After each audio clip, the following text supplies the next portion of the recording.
My name's Christine Bailey. I'm an ex-president of Misbourne Matins Rotary Club. You'll never guess what job I used to have by the way I try and organise people. But basically, welcome to everyone. We've got a very packed agenda before we break for coffee and homemade biscuits. If you need a coffee before then, there is coffee over there, and there's obviously water on the table as well. So I will keep this very brief. I find it hard to keep it brief because it's a charity I am passionate about. Absolutely passionate. If you don't know anything about the Arctic One Foundation, I think you're going to be absolutely amazed. We have today with us Bex and Matt. You've got a chance to see them individually, who are the co-founders of the charity. And the charity is a new charity. It started in 2011. I'm not going to do all of their presentation for them. And it's very much about getting all people involved in sport. Also about raising money for grants for specialist equipment. And there's quite a few members from this club who have helped at a previous event. I've actually been to 2 events, but the junior para triathlon is just the most amazing experience. And I think you're going to be absolutely thrilled with what you hear. And it's the only event. I know people love children in need, but they don't stand there at the end and say, what's the date for next year, can I come? Which is what happened for the helpers at this event that we had in Cheshire. It was an amazing event. I could say a lot more, but I'll steal a lot of the thunder. With them today, we're very lucky to have Jill, one of our club, Kate Picton. It was through Kate, knowing Jill, that we first heard of Arctic One Foundation. So thank you for coming back to us. And Bex has also brought her grandparents with her today. So that's lovely. Thank you for coming along. You must be extremely proud of what goes on. So without further ado, Bex is going to start off. So over to you, Bex.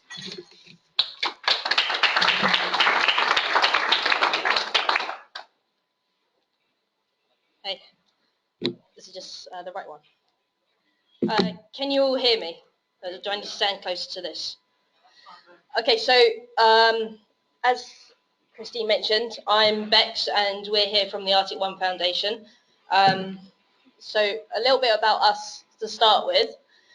Obviously, our whole aim is to get disabled people into sport. Okay, we'd like to explore the link of sport on cancer-related diseases as well, but we've not quite got that far yet. So at the moment, we focused on getting disabled people into sport. So as part of what we do, we hold events to allow disabled people to get involved, and actually they're inclusive, so everyone can take part in them. Okay, so alongside the events, we have our grant system where we actually give small amounts of money to people who apply for grants to enable them to get involved in sport in some way. We also have a few projects where we fundraise for the entire piece of equipment for certain athletes, and I'll go through that a little bit as we go on. So the Tri and Para-Tri Festival we hold at Dorney Lake, as Christine mentioned, this is fully inclusive. It was the first mass participation para-tri event in the UK. Okay, so before our event, there was nothing there for people who had just got started. It was only for elite athletes. So we've got distances to suit elite athletes and the beginners. We've got relays. We've got events where you can do all 3 of them, and you can take part as relays with anyone you want. Well, as it says, it's a stunning venue. So just a few of the photos from the event. The Junior Para-Tri, that's exclusive for disabled children, and it can be any form of disability, aged 5 to 18. If someone's under 5, we're happy to accept them, and again, they can do any part of the event. It's just about getting them involved. So if they only wanted to swim, they could do that. If they wanted to run, they could do that. If they wanted to walk, that would be fine. So it kind of is organised chaos, but it works really, really well, and everyone seems to enjoy it. The event is completely free, so we have to fund it through fundraising and donations that we make, but we feel that is completely beneficial to those who take part. Again, just a few of the images from last year, including Andy, who's in the middle on the bike. So we've launched our 2016 grants. These are known as the Forward Motion Grants, where people can apply for small amounts of up to about £500. and that's used on equipment, prosthetics, training expenses, competition expenses, anything to enable them to pursue or get involved in sport. Last year we spent £5,000 and helped 19 people, and we've got £7,000 allocated already, and we're hoping to help more people than last year. If possible, we'd like to get up to about £10,000 so we can help more people, and we've already got 16 applicants coming in, and we're expecting more by the end of the month. One thing we really do pride ourselves on is you can see exactly where your donation goes. Okay, so 100% of your donation gets given to the people who need it. Okay, none of it's spent on admin. Both Matt and I and Jill and all of the people who help with our events do it completely for free. Okay, so just going to show you a few of the people who we've helped. So this is Helen. We fundraised for her blade, which you can see on her right leg. That has completely changed her life. So she now does obstacle course races, which even I wouldn't be quite happy to do. I mean, you can see her, she's sliding down a hill on, and you can see how much it's helped her. So this is Claire. She's an elite para-triathlete and one of our ambassadors. We fundraised for that prosthetic arm that she's wearing to help her grip for the bike. So Glenn, he's a cancer survivor, and we fundraised for the blade that he's currently wearing. Okay, so that's enabled him to go from just being able to ride a bike to being able to run around like everyone else. So this is Rob. He's also an Arctic One ambassador. He's in paraskeleton, so sliding down the slopes a bit like the luge and stuff like that. We're hoping that's going to be in the Olympics in 2022. But again, we fundraise for that specially adapted sled because as a prosthetic user, he needs additional support to then push off and go down the runs.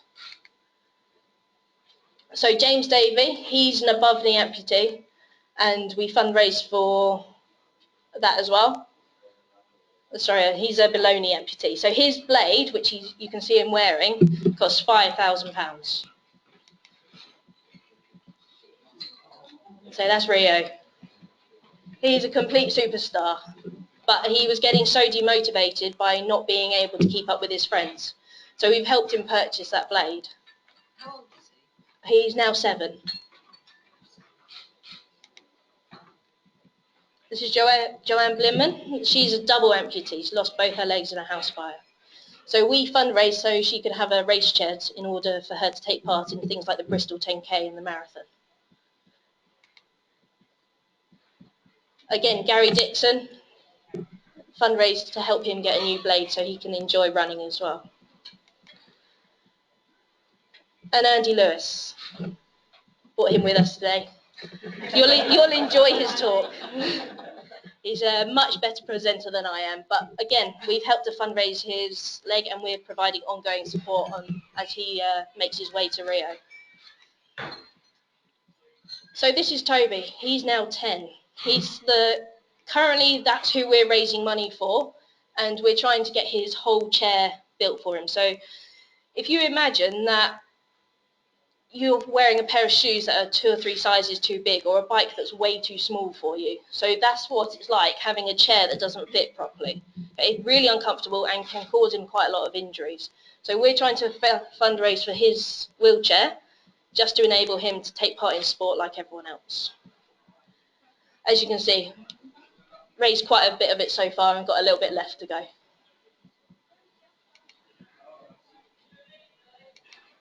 So we've nicked this from Andy. Dream, believe, achieve. And that's what we believe every child, every adult with any form of disability should be able to do. So hopefully, if you've got any questions, obviously feel free to ask, but that's just a little bit about us. So thank you.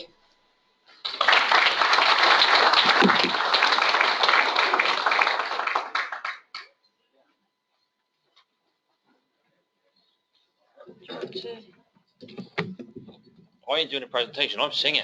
You're singing good. We're looking forward to that. Is that going to be about the right height? Yeah, you probably hear me anyway, to be fair. But they can't in Australia. No. Oh, right. Oh. Can I get away from this thing? Is that alright? Can you move it? That's the one. Oh, right. So, okay, cool. No So worries. move I this just one out feel the like way. that's in my face a little bit. Okay, we'll move that one then. It's Yeah. fine. Well, that'll do. That'll do. I'll just bun you over. Right. Ready? Yeah. So do I press anything or? Right.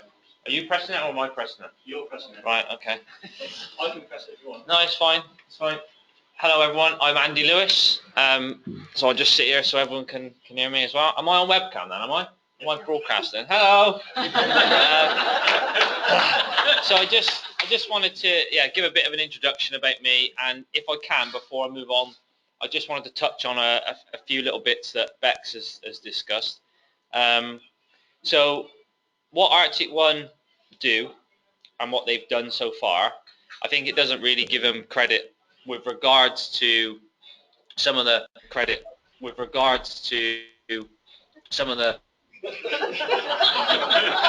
I said that. They've copied it. Hello. Right. Is it okay now? Carry on. I think so. I don't know what happened there. Can I take this thing out of here? Yeah. Can I take it out of there? I'm gonna. Yeah. Because then you can hear me a bit better. Oh. Right. So as I was saying, with regards to what Bex was talking about and some of the people that they've helped, a lot of those kids that attend that Para-Tri event, they go away, they're absolutely fulfilled with the passion for sport. For that day only, if they're at home complaining about their disability, complaining about some of their problems they're facing, for that day it just goes away because they see other kids and other people as well, and I'm there, and Claire, one of the other ambassadors, we're both on the same team, and I'll get to that in a minute. But yeah, it's really a great event, and what these guys do for me, for everyone else that's involved, and all the trustees and everyone that's there, and even some of you guys that were at the event, it's really, really, I admire it, and that's why I want to be an ambassador, and I am an ambassador for Arctic One, and nobody else, because for me, as Christine was saying, it's something that's close to our hearts, and if you guys can just take something away from that today, and from what I'm going to show you as well, and where I've come from, I think that'll be really good, really good. So about me, I don't normally perch in a wheelchair. I've got a few prosthetic legs, and this is just one of them. So this is my running blade. This was partially funded by Arctic One. So the socket itself, so this top piece, is £5,000 just for the top piece. It's not available on the NHS. The NHS won't fund sports sockets, so that had to be privately funded. So about me, I lost my leg joining the parachute regiment in 1999, British Army, following my brother into the military.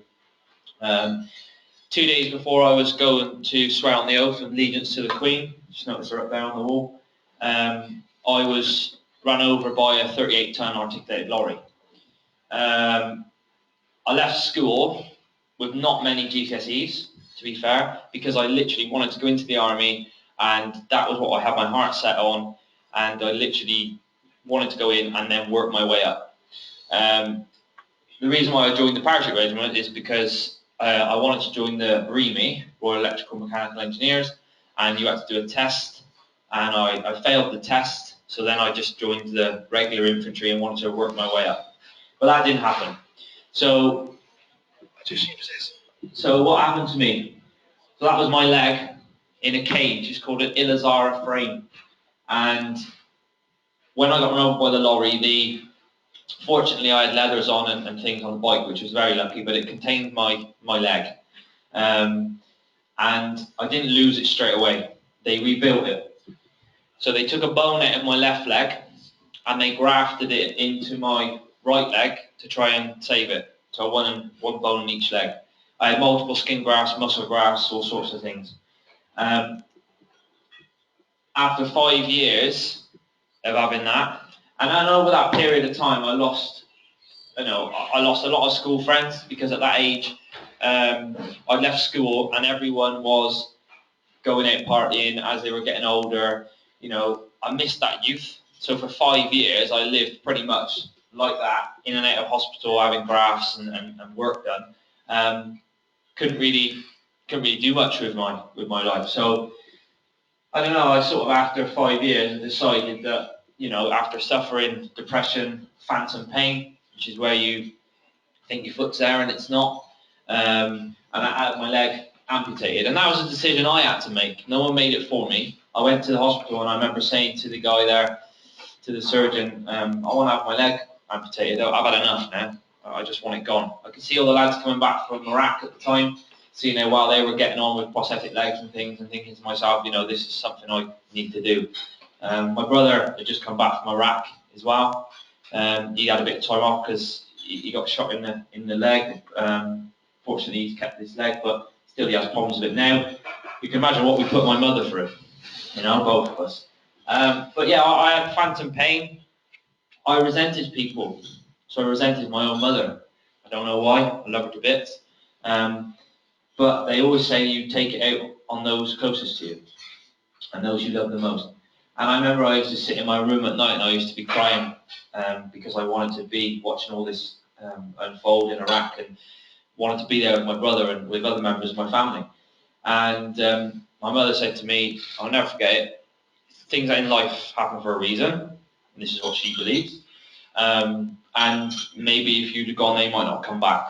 So she had to put up with two of us, worrying about two of us. But yeah, I resented people, and I found that I was giving up really easy, and gave up believing in myself. I really didn't. I didn't really know where I wanted to go with my life. However, the girl that I was with when I was 16, and we're together now, we've been together for 16 years, she stuck by my side after many friends sort of left because I was sort of slow and I couldn't keep up, or I couldn't go out drinking and I didn't want to go out to watch a rugby and didn't want to do things as much as I would have liked to at that young age. I didn't. However, when Jasmine came along, I decided that I had something to live for. I had someone that now relied on me, and it sort of turned a page in my life because it made me realise that this person now is going to depend on me and need me. So I had a reason to go on and a reason to start believing a bit more in life. And yeah, that's Jasmine there now. So she's quite a bit older now, as you can imagine. That was she's 8 now, so she's just a baby now. But it gave me something to fight for. As you'll see there, as she grew up, she started to, and I didn't have a running blade, I didn't have any activity leg at this time whatsoever, but Jasmine was very active, as you can imagine, as a little child, and used to run around, and I could never keep up with her, could never catch her when she used to run off.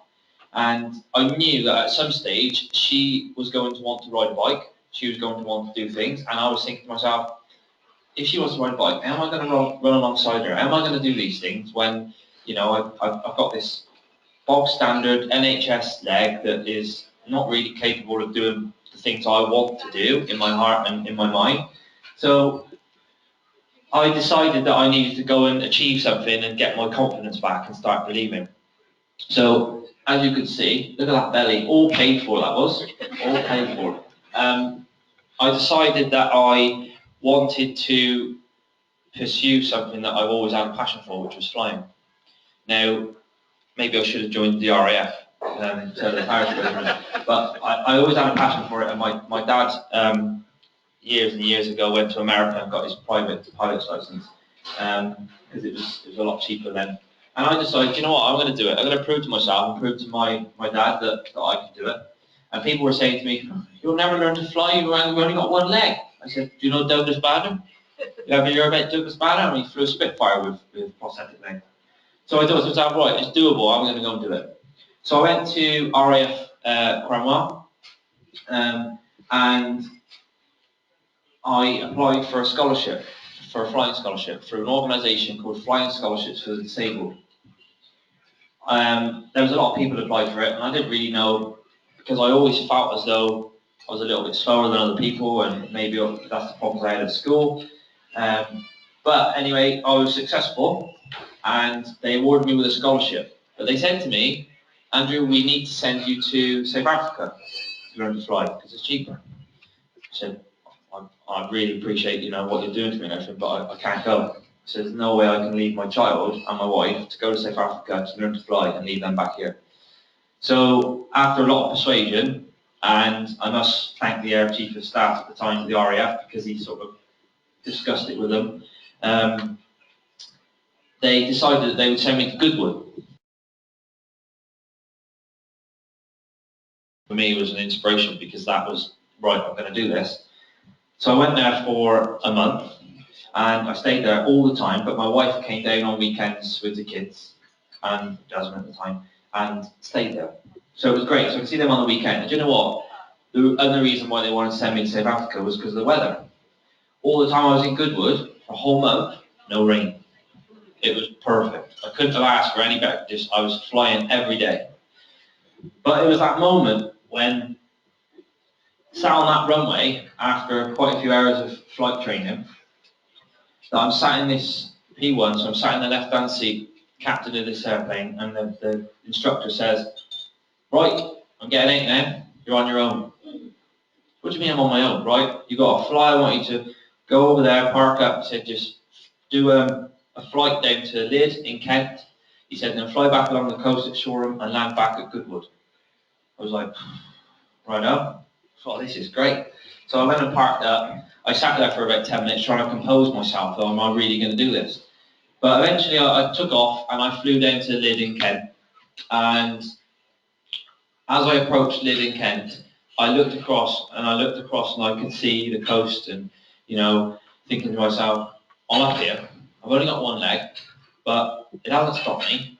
I've passed all my ground school exams. Really, really struggled with that, but I passed all my ground school exams and I'm up here flying. Wow, I could do anything there.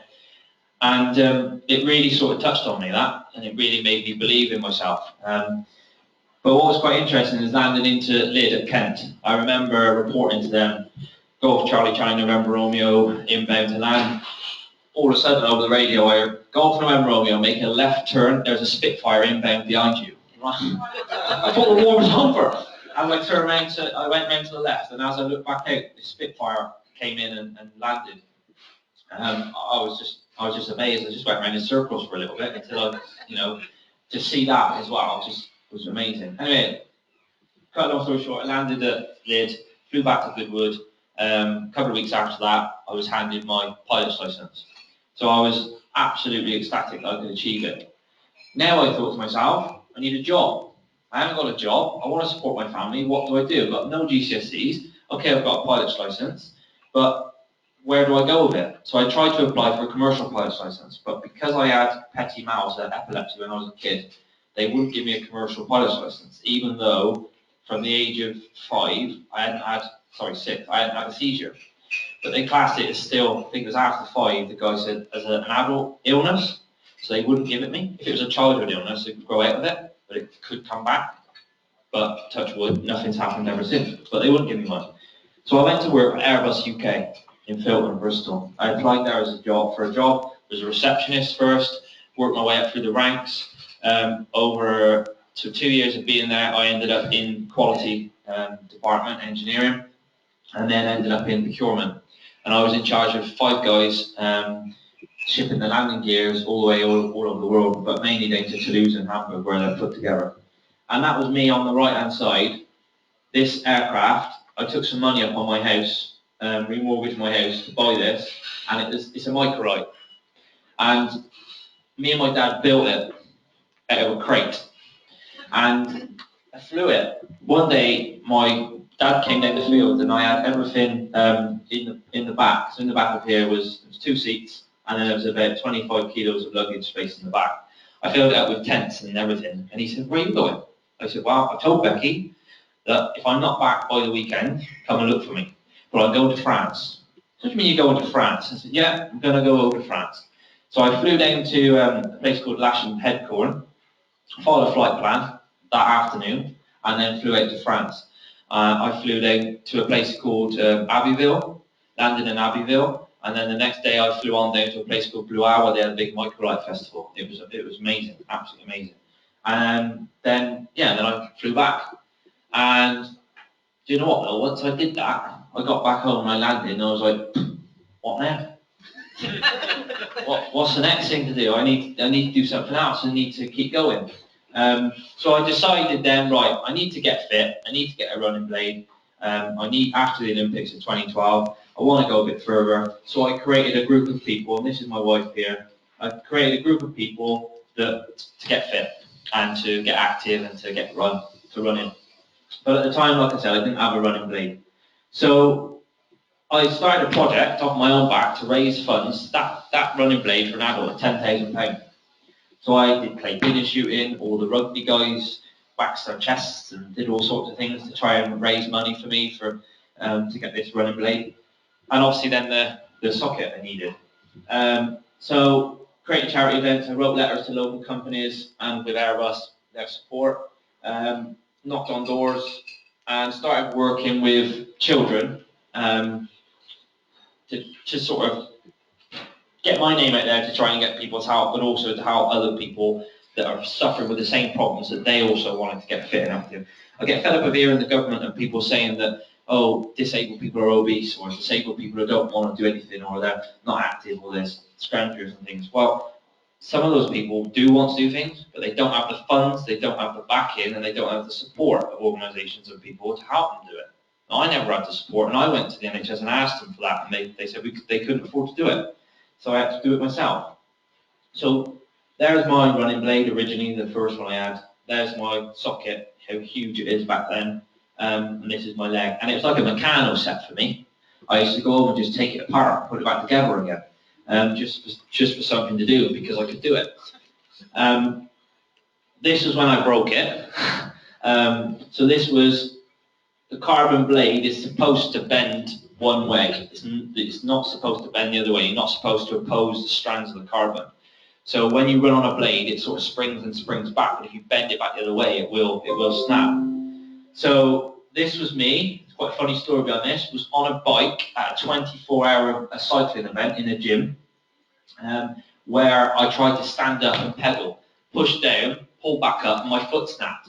So my foot was just going around on the pedal. So I had one leg up on the handlebars, this leg going, got my phone out, rang up my wife and said, Beck, do us a favour, can you bring me another foot down? I just broke this one. So luckily it was just up the road from the gym, so she turned up with my foot and some Allen keys, and I'm there going with this leg, just replaced the foot, because it literally just, probably should be on this one. So it unbolts, just one bolt in the foot. So all this then is one unit. So I hadn't done it, quickly changed the foot over, put it back in the pedal, and off we went again. And the guys, everyone else in that gym, stopped pedaling. Because they were just watching and just this foot go around on the pedal. I was like, you're cheating. It's 24 hours, we've got to keep pedaling.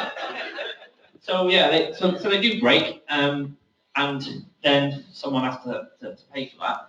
Fortunately, this foot was the only thing at the time that the NHS had sort of funded. So you can imagine how reluctant they was to give me anything else after that. So as you'll see on here, Rio, and I'm going to touch on this because this is Ollie, and these kids have all come to me and to the events with a passion to get active and get into sport. And I'll spend as much time as I can on my road now to the Olympics and going forward in life to support these kids, because I always get asked, well, you inspire me, Andy. Who inspires you? These guys inspire me when I go to these events. You know, they really do. And that was us at the Arctic One Power Triathlon. So there's my teammates there, Claire, Sarah, and myself, all part of the Great Britain Power Triathlon team. So, as Bex was saying, some of these people here, you know, and I have to relate to Toby, when I get a prosthetic socket and it gets too big for me, it literally just pistons inside the cup. So to be using a wheelchair or a hand bike that's not the right size for you, I mean, look at him, he's really struggling with that. And that's why they're trying to raise some money now to get him this next one, because he needs it. And I won't go through all the pictures there, but you can see, again, these are a lot of the guys that Bex mentioned that really do mean something and need the help. So, after all that, and I got a running blade and I got fit, I decided that maybe I should see how far I could push this. So I went to a national para triathlon. So does everyone know what a triathlon is? Just, yeah? Okay, so para triathlon, exactly the same as the triathlon, but the distances are 750 meter swim, 20k on the bike, and then 5k run, all straight after each other, but with a transition in between. So you may have to swap legs, you might have to do something different in between. Okay, so able-bodied people just do straight to the next one. We have to change our equipment.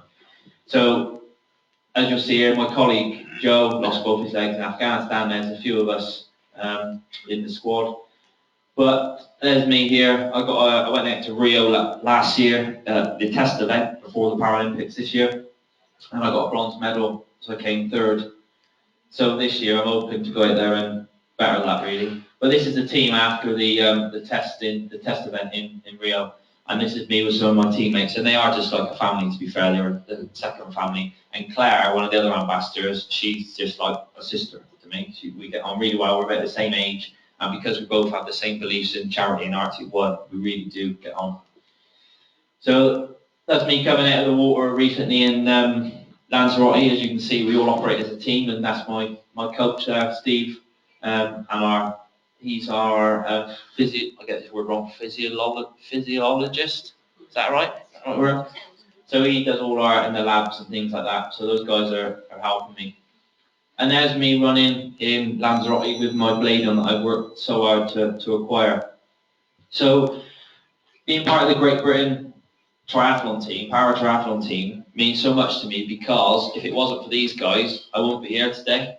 Because how my relationship came about with Arctic One was I was at an event, another just like the kids event, just trying to help out and be there to support people, and I was running and I was trying to be a sprinter. And can you imagine sprinters are pretty stacked, you know, they're big, strong guys and ladies, and you know, I've always been like skinny, apart from when I was fat in that photo. So I've always been skinny. So Matt came to me with Bex and said, "What are you doing as a sprinter? You're not really a sprinter, are you? You're more of an endurance athlete. Can you swim?" I went, "Yeah, I can swim. I can swim." Don't laugh.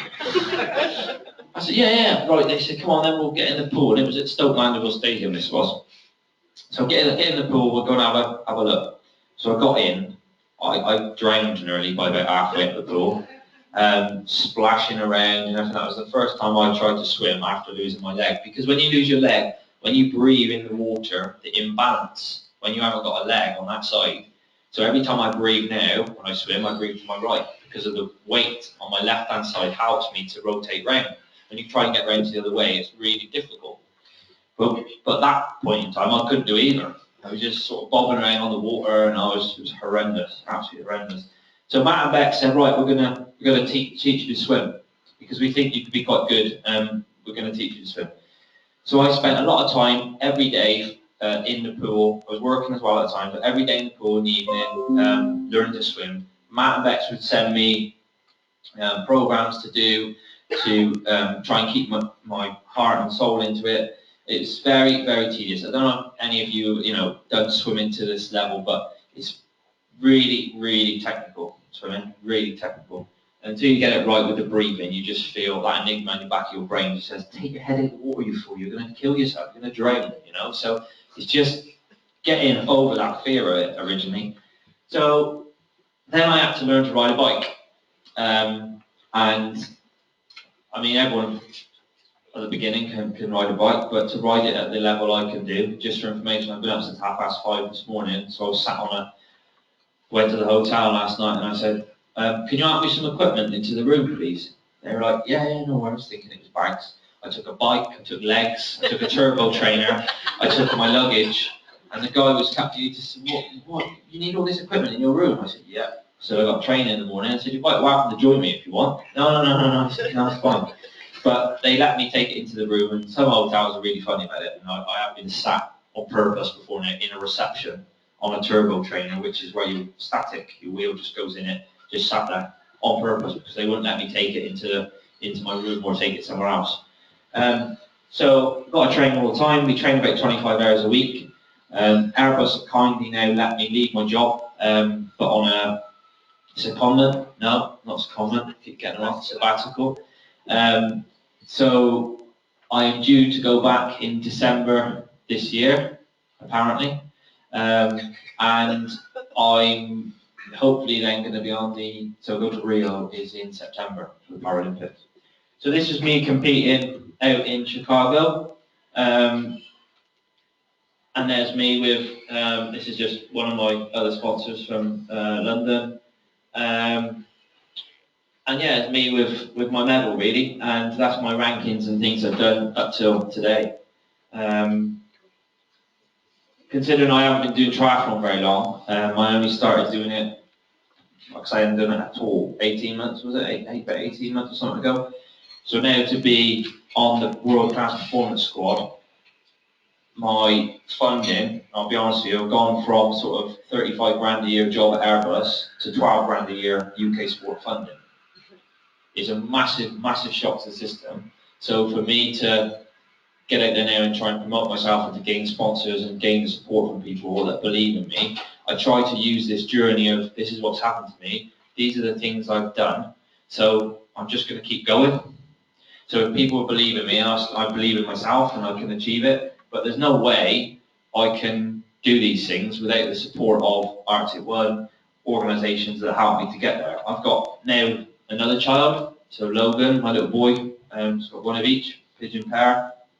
So Jasmine's now, she'll be 9 in April, I don't know how time's gone, and Logan will be 2. So a big gap, big difference there. And my wife has those kids all week while I'm away playing on bikes and in swimming pools. And it's tough, mentally it's really, really tough for me to focus on my training, but then also focus on what's she doing at home, where the kids, what they're doing. My daughter does things all throughout the evenings in school clubs and brownies and bands and stuff, and my wife has to take her, and sometimes she has to wake Logan up to take her, and it's not great, it's not ideal, but who has the chance to go to the Paralympics? This could be the only chance that I've got to my kids to, and I'm sure they already do, but my kids to go to school in years to come and say, my dad's Paralympian, I'm proud of my dad, and that's what I want them to feel. So, yeah, teamwork makes the dream work. That means a lot to me because obviously I said to Bex this morning, we're a team. I actually was on the turbo this morning early and really, really hot. And I asked, those Egyptian fans?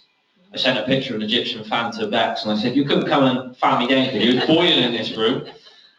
She declined. But yeah, so, and I have that other little saying, if my mind can conceive it and my heart can believe it, then I can achieve it. Because sometimes I think to ourselves, we think, oh, I'm going to lose some weight, or oh, I'm going to go to the gym and going to do it for, get back into the gym, and we don't do it, or we do it for a little bit, and then our mind sort of gives in, or we find it hard or difficult, and sometimes you just got to push through it, push through those barriers. That's if any of you are on Twitter or want to share it for me, that's my Twitter feed. Sort of gets my name out there, and I'm always putting on there what I'm doing and things, but it's been really nice to be here today with everyone and sort of get invited down. And if you can do or know of any companies, organisations, or businesses that can help Arctic One and myself help these kids get into sport, then I'd really appreciate it, and I'm always willing to give something back. So it's a win-win situation for everyone. So that's it from me, guys. I hope I haven't bored you. I'll just leave you with that one, which is a photo of me and my daughter when I, my daughter now from the age of when she was a baby running around, has now gone from that to that. So that kid now, she can't keep up. It's great. So yeah, thank you very much. If anyone's got any questions, let me know.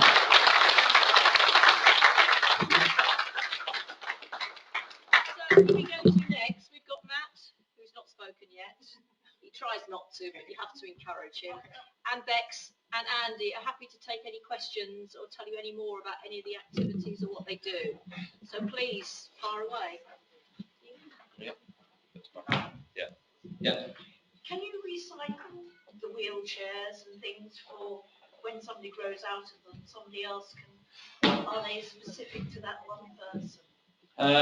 Not really, because they're custom made to each individual. Like for example, this wheelchair is not mine. It's a teammate's. You'll see it's too wide, and the back on it is not built to me. He's quite a big guy, so I've had to try and apply to an organisation in Cheltenham to see if they'll help me get a wheelchair of my own to use. So it's custom fit. It's custom built for things. It's like the leg. I will say though, my old prosthetic legs, I looked into this quite a while ago, I've now sent 6 prosthetic sockets to Africa, because there's kids and things in Africa and places like that that don't have the things that we have. So, and do you know what, someone over there will probably get that, eventually I will get a letter from them, but then they sort of tell you a little bit the story about where they've gone through things. But the socket itself, I can guarantee you now, someone over there will put it on, it'll be miles too big, but they'll stuff it full of foam or full of tissue or something, and they'll get by with it. And instead of hobbling around on 2 pieces of wood, they'll get by and they'll have a leg, you know? So it puts pieces together. And then someone else might have a bit of a leg on the bottom and send it. What really, really frustrates me is if I take a prosthetic leg back to the NHS. So for example, I'll just hold it up. So this is my sort of everyday leg as such, but this is the socket, the top piece. So that is fit for me, but someone else could potentially wear it, okay? But this bottom bit, let's say for example it's the NHS. If I go to the NHS and I say, look, it's making a squeaking noise, or they might send it off for a service. But if they turn around and say, nah, it's knackered, we're gonna have to bin that. And then you say to them, no, let me have it. I'll have it for spares, or I'll have it and send it to someone. No, they can't do that. You know, so sometimes it's like a lot of things with recycling things, like you said, you know. And I think they do it more. I think they do it more so, to be honest, to cover their own backs for insurance purposes and things like that. Like for example, the private centres will let me take bits home with me and put it together because they know I know how to do it. The NHS won't do that because obviously, you know, if I was to go out and put it together myself and damage myself, potentially they feel liable for it, even though I'm sane enough to, I said sane, not insane, I'm sane enough to know I wouldn't do that because I was the one that put it together, but some people out there would. So. I was thinking of children who grow quickly, and so you're trying to get a new wheelchair for this other little boy. Totally, yeah. In terms of the wheelchairs, so Toby at the moment is on a borrowed one, which will be just someone's old wheelchair. So they can be used, but it's obviously not fitted for him. No. So he rocks around in it, and obviously that could injure his spine even further. So I just shout. Yep. What's your relationship with Willpower? So I know of Wheelpower through an organisation, Limpower, but I don't have any direct dealings with them. Someone told me about 3 days ago that they might be able to sort of help towards or know of someone that can help me with a wheelchair. So I have to, you know, speak to them, but that's if this other organisation. The only reason why as well, I'm quite a sucker when it comes to dealing locally and dealing with supporting locals. Like a lot of my sponsors at home, like my bike, things like that, I get offered bikes all the time, but I deal locally because I think that guy is in my local area and I help him and things like that. So this was a local organisation, Barnwood Trust. I've asked them to help me. If they come back and they can't help me, then definitely I'll go and speak to Willpower. I have heard good things about them, to be fair. Well, I mean, they're the umbrella organisation. Yeah. That and as Rotary, we supported them. The whole country supported them. Judith, it was in your year, wasn't it? I mean, we had a lot of fun doing that, and actually have made such a really good relationships. But I take your point, how important it is to deal with people in your own community. Yeah. Because that raises genuine awareness. Yeah, and then I then give back to them. So if they help, if they can help me, I mean, even though I promote them now, for Barnum Trust, for example, if they help me to get this thing, then my sort of thing is to get out there and to try and help them raise awareness of, you know, they have this pot of money that they're trying to help people with, and yet no one's applying to things. So yeah, so I'm hoping I can get some sort of help with that. So do you live local to here? No, I live in Lydney, which is in Gloucestershire. Oh, right. Yeah. So my connection with Arctic One is I used to spend a lot of time in Chesham and Amersham when I used to come up to here to train, when I was first learning to train. But now as an ambassador for Arctic One, I'm just sort of here and promoting myself and Arctic One as a charity and organisation. So I've come up from Bristol, last night. Well, it's been amazingly inspiring. Yeah, brilliant. Thank you very much. Thank you. Just to add one comment about Wheelpower as well. They have a lot of experience. They deal with all sorts of disabled people, from young children, like you showed, right through to Paralympians. And they have a lot of experience at helping Paralympians. Yeah. And they've had a lot of success as well. And Martin McElhatton is the chief executive. Yeah. He lost both his legs in an accident. Okay. And he became a tennis player for Great Britain in the Paralympics. Yeah. And I think it'd be worth your while contacting him. Might get his name off you because I'll forget that. They help people, all over the country. We ought to pass the money. Yeah.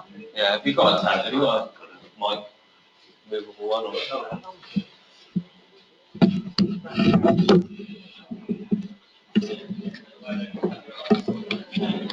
Christine, now we're looking for time. Yep. Who had their hand up for a question? Fanny. I'm sure I can make myself heard. But we want to hear you on the webinar as well, you see. Andy, obviously you're here in a wheelchair now. I was wondering how much time you and other people who've got a similar disability spend on a daily basis, apart from when you're training, how much time you actually spend in your leg, as it were, as opposed to in a wheelchair. I mean, do you normally use a wheelchair very much every day, or do you spend most of the time upright walking about? No, I literally used to spend, before I was sort of more active, I used to use my leg quite a bit, but as an amputee, it's inevitable. We all get sores on our legs, terrible. But then the more, it's sort of a catch-22, because the more active you are, the worse it gets. So what we've discussed with the GB doctors and the technical staff is that every time I put my leg on, so for example, this morning I sat on a bike for a couple of hours, but then as soon as that's finished, I get in the chair. So I literally now wear my leg for the things I'm doing. The hard part of it is, and I'll hand on my heart, it's really, really hard to do, is that when I'm in Loughborough and when I'm in that training venue, everyone else is in their wheelchairs, and it makes it all right for me up here. But when I go home and I live in a little place in the Forest of Dean, Gloucestershire, there's not many people around with wheelchairs. The shops are all old, the steps to get in there, it's not very good, and when I go home, I struggle to use my wheelchair, and also with the kids, when Dad is away, and when he comes home, they want to play, they want to do things. So for me to then be sat in a chair, my house is not big, and I struggle to get around the house in the chair, I use my crutches, and then I end up with sores in my hands, because I'm not using my crutches a lot, so I can't win. But yeah, honestly, if you'd seen the amount of pictures, we just submitted a report actually to the team. So I now have like a traffic light system. So when I get up in the morning, if my leg's green, I can do this amount of training. If it's orange, I can do, and so on. And we've just sent that to my local GP back home as well. But yeah, the amount of pictures and sores I get, then I get loads of sores and stuff on that. It's not easy. But one thing I think is associated with this for me was before I met Joe, the guy who I was talking about lost both his legs in Afghan. There's a stigma attached to it for me. because I was so active and because I was so upright, I felt as though being in a chair was like, felt this different person. I feel sometimes the same when I can wear my leg and when I can't wear my leg. Sometimes if I can't wear my leg, I'll get very, for a long period of time, I'll get very withdrawn, or I get very sort of down in the dumps because I want to wear my leg, I want to get on. And one of the things I didn't touch on in there as well, which was identified when I was working at Airbus, which is one of the reasons why I probably struggled at school, one of the reasons why I struggled with my ground school flying exams, was recently I was diagnosed with ADHD and dyslexia. So everything now as well is I'm literally do stuff at 100 miles an hour, but I have to have a plan, I have to have structure. So I'm also now working to highlight that, because there's a lot of sports people out there that have got ADHD, and as you know, Richard Branson, all these top people, that they have it as well. So it's not something to be ashamed of, and I'm not ashamed of it. But it was Airbus, actually, the management team there, that diagnosed it. They said something wasn't right, and they sent me for an assessment at Bristol Dyslexia Centre, and it came back with a report. But now what's good is all my coaches understand that, and they've had workshops with people that come into the British Triathlon team to understand how to explain training sessions to me, how to understand me when I just want to get on and they're holding me back, how that makes me feel. So yeah, it's not. I'm not going to sit here and say, yeah, I'm going to Rio. I've had no issue, no problems. I get problems with my leg all the time. I think it's just learn, like everything, all of us, we adapt in life, and we have to just learn how to manage it. Yeah. How far along the road to Rio are you? Can we just repeat? Yes, so they asked how far along the road to Rio am I? So I am currently ranked. There's two different points rankings. They have ITU, which is International Triathlon Union points, and then they have Paralympic point rankings. The Paralympic point rankings is what matters, and I'm currently ranked 5th, and that's in the world. It's the top 7 that get to go to the Paralympics. So as long as I can keep myself towards the top of that, or working my way up now, and not go down, then yeah, I think I'm quite far along that road to Rio. You know, I'd be really unhappy to sit here and say, well, I don't know, you know, but I've got to this point now where I have 2 races this year that mean so much to me. I'm off to Australia, Penrith in April, and I have to get a podium there, or I only need 1 win all year. I need 1 win somewhere in the world, and I also need to finish within the top 5 in the European Championships. And last year I finished 4th at Europeans. So it's not easy, but there's a process, and I just need to stick to that process and follow it. But yeah, if I'm not there this year, I'll be, well, maybe I'll take up snooker, or I'll take up something else. Yeah. But I'd be very disappointed if I wasn't there. Do you get any help with your expenses for going to the Olympics? No, we're paid by UK Sport and National Lottery. Like I said, our funding is very small, but they'll pay for our flights over there, and they'll pay for the hotel and things like that there. But yeah, when we're any food, we have like that. Well, it might be different at the Paralympics. I haven't been before, but any other races, we have to pay for that ourselves. Even now, it's quite hard, because we're going to Australia. We're going to all these other races that we have to go to, and as I was saying, I know like 12 grand a year UK Sport funding to pay for that. I mean, the flights to Australia were just under £1,000, and I'm really worried about that flight, because I've never been that long on an aircraft before. I love flying, but it's such a long way. And I asked how much it would be to upgrade to sort of the next class or business class, so that I can go to sleep and lie down, because I can't sleep sitting up. Mine's just working overtime. 4.5 grand.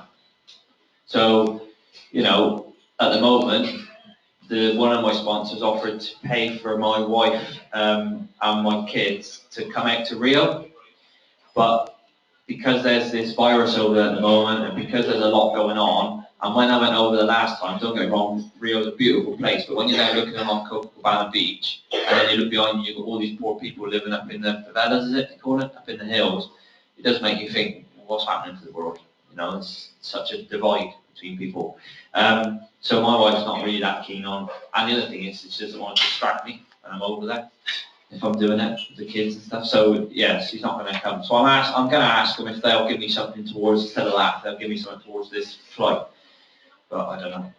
But that's what I need. That's what I'm going to be looking at trying to do. Or unless I can butter up British Airways and you know, get them to get me for nothing. Right. Thank you very much. For that.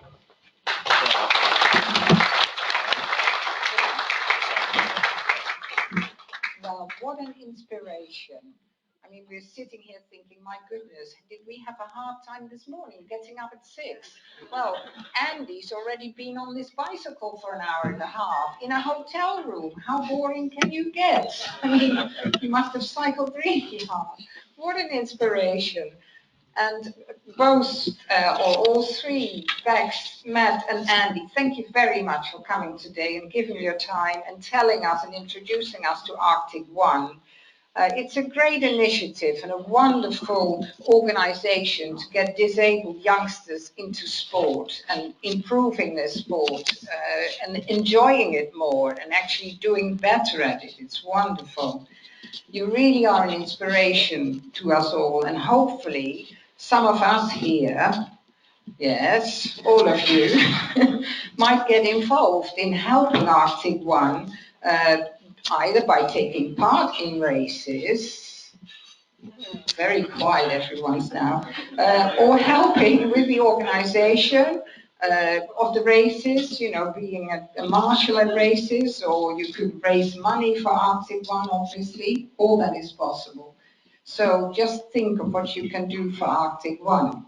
Now, I wish you a lot of success in the future with your future endeavors. And Andy, you've made quite a journey and you've come out a lot stronger in the end. And you're still getting stronger, I think. And we wish you a lot of success on the road to Rio this summer. So thank you again for coming today. Let's give them a big round of applause.